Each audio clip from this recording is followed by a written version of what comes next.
bigger than the pictures. It's also a little more Norman Bates.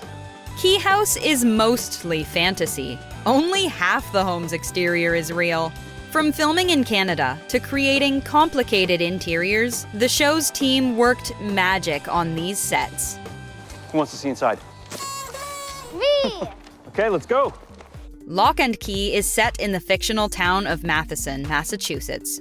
But to get the small-town vibes right, filming didn't go anywhere near New England. Instead, the picturesque Lunenburg, a port town in Nova Scotia, Canada, doubles as the quaint historic village where the Locke family relocates. If you visit the town, you'll be able to walk the same streets as the show's characters. Founded in 1753, Lunenburg is considered a UNESCO World Heritage Site. Up to 70% of the town's 18th and 19th century colonial buildings are still standing. Since the show goes back to the Revolutionary War, getting the colonial setting right was very important. I've always wanted to see this place.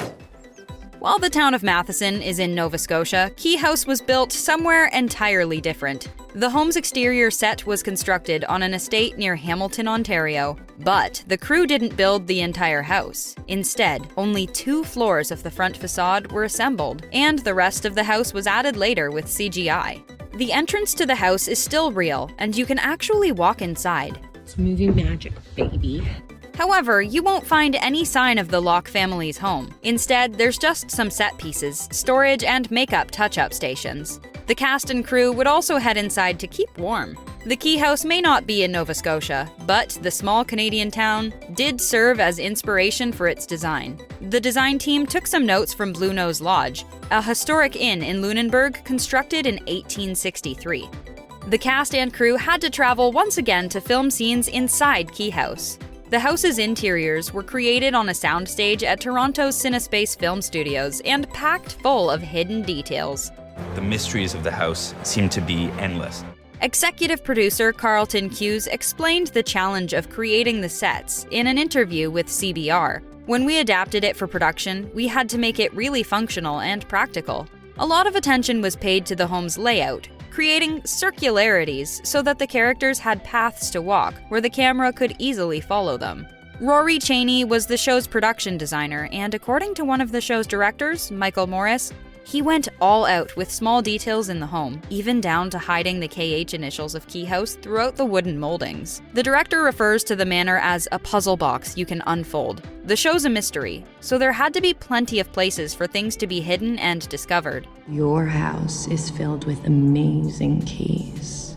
While Keyhouse may not be entirely real, the Wellhouse was really built in the countryside, not far from the home's exterior set. Are you my echo? Keyhouse's yard was made to look wild and unruly. While filming in Canada was plenty cold, the set designers added details like fake cotton snow, which looks incredibly believable for such a simple, practical set dressing. But if you continue down the path, you'll make your way to the very real Wellhouse.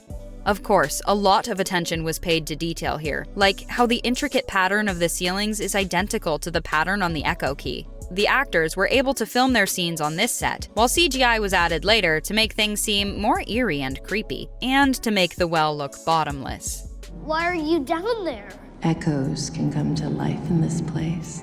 You likely noticed that Keyhouse's layout is pretty chaotic. The outside of the home isn't balanced or symmetrical, and inside there's no rhyme or reason to how the rooms are organized. This was done entirely on purpose. Gabriel Rodriguez, who did the artwork for the comic book series, was trained as an architect. He treated the design of Keyhouse as an architectural challenge. He wanted it to be as uneven and unsymmetrical as possible from every point of view. He even ended up drawing architectural blueprints of the house to make it believable. While Keyhouse was supposed to be a bit intimidating, director Michael Morris wanted to make sure it wasn't too scary. He told Decider that he aimed to make it dilapidated but not menacing. There's a lot of things to discover throughout the home, but he wanted it to be more inviting than other haunted horror stories like The Haunting of Hill House. Do you think the house is scary or just interesting? Going to a new school, starting in the middle of the year, might suck, but also it might not.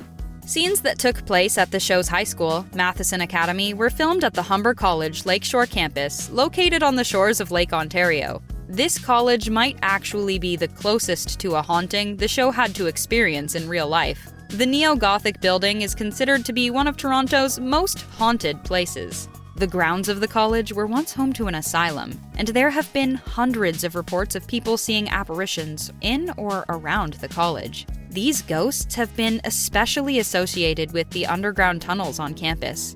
We wonder if any of the cast experienced something supernatural while on set. I think we're starting to see how that begins.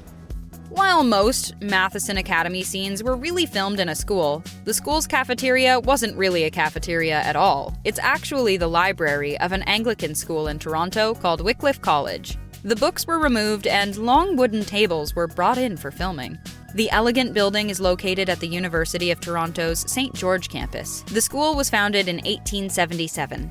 And we can definitely see the similarity to schools like Cambridge and Oxford, which helped inspire other great school sets like those in Harry Potter. Which begs the question, is any school-age fantasy series really complete without an epic meal hall? How is any of this possible? I told you, it's the keys.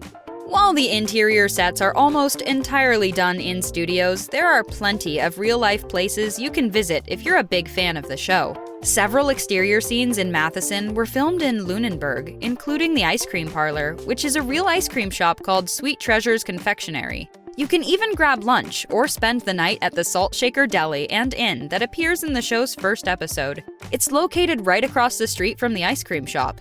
You can also check out the theater where The Splattering premiered. The exterior shots of the premiere were filmed at the Westdale Movie Theatre in Hamilton, Ontario, which doubled for the fictional Strand Theatre. However, the interior scenes were filmed elsewhere, at Hamilton's Playhouse Cinema. Now this is cool. I mean, kind of scary, but really cool.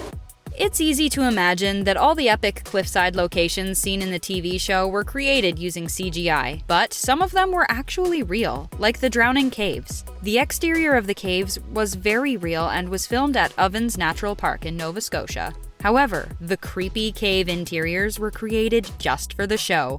These scenes were filmed near the Keyhouse interior sets on the Cinespace Film Studios soundstage.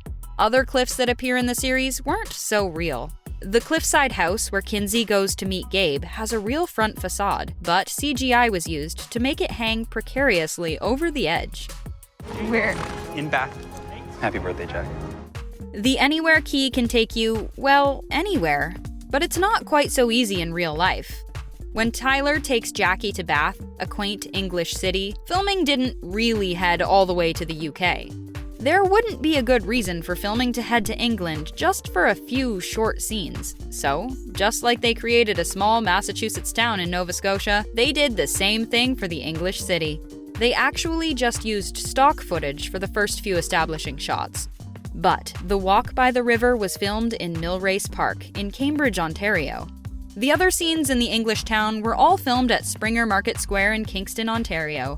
So the cast and crew didn't have to travel too far for their little English journey with the magical key. If I do get back that Anywhere key, I'm coming straight to Nebraska. The work that went into making Locke and Key believable yet uniquely imaginative is incredible, especially when you consider that there were 2 adaptations in the works before the Netflix series.